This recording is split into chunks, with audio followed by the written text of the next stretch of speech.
Bonjour à tous et bienvenue sur Bordeaux TV. Aujourd'hui, nous sommes au Salon des Antiquaires et de l'art contemporain. Et on va en parler tout à l'heure justement avec nos différents invités. Et nous sommes aujourd'hui à la 43e édition. Et cette année, quelque chose de particulier ici qui se passe ici dans ce salon.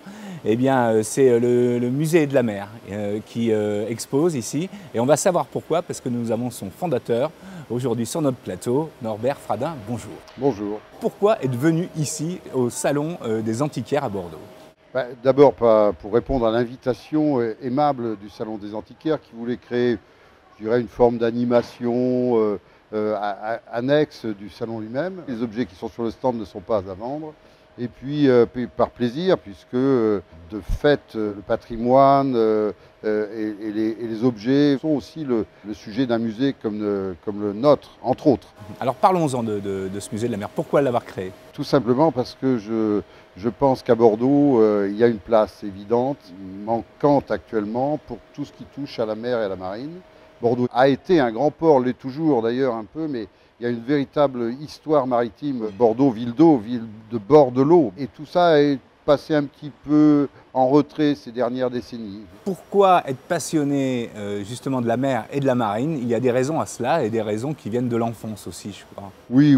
Alors, je raconte souvent effectivement cette histoire. Un ami de mon père qui était un maquettiste et qui avait été mousse sur un capornier, qui avait réalisé une maquette d'un 3-mâts barque, 3-mâts d'ailleurs, de la compagnie Bord, qui était une compagnie bordelaise. Il avait été mousse sur un de ses bateaux et voilà, il avait réalisé une maquette que j'avais dans ma chambre tout gamin.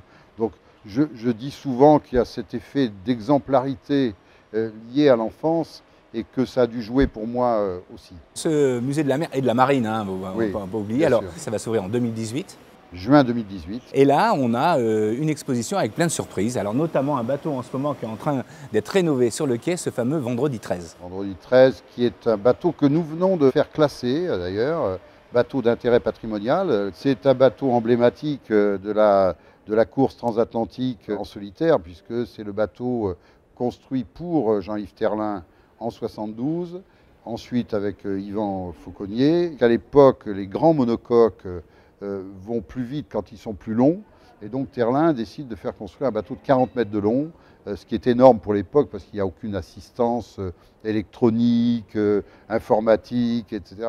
Et pour ce faire, il va solliciter l'aide d'un personnage bien connu du cinéma français qui est Claude Lelouch. Ah oui, tout simplement. Et d'où le nom de Vendredi 13, puisque Lelouch, le chiffre 13 étant un chiffre porte-bonheur pour lui.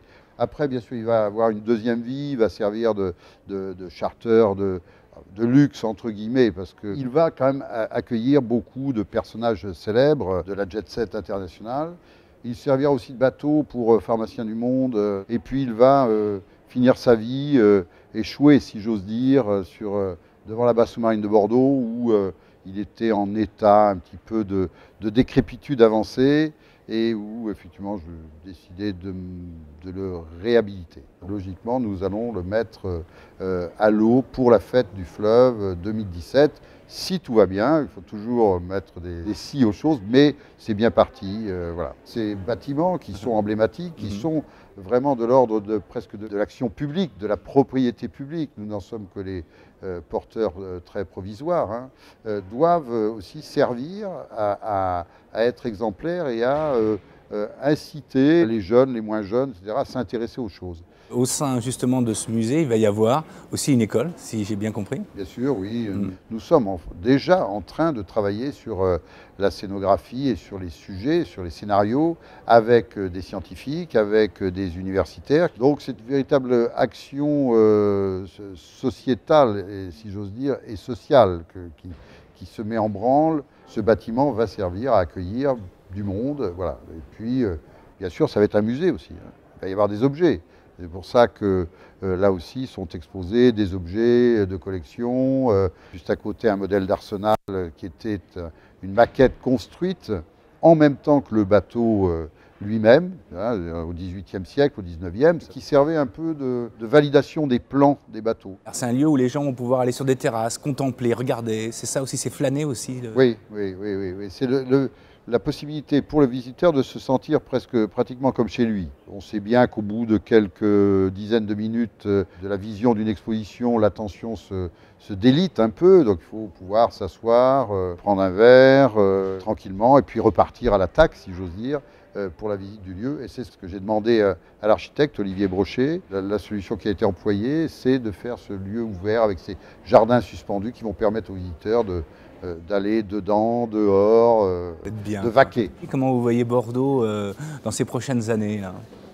Nous ne sommes qu'au début de l'évolution, si j'ose dire. Enfin, il y a eu une vraie évolution depuis une quinzaine d'années, incontestable. L'ensemble du sud-ouest va être dans ce régime d'accélération, parce que la région est belle, il y a le climat, il y a une douceur de vivre, etc. Et Bordeaux est au centre de tout cela. Merci beaucoup. Merci à vous. Et puis bon salon.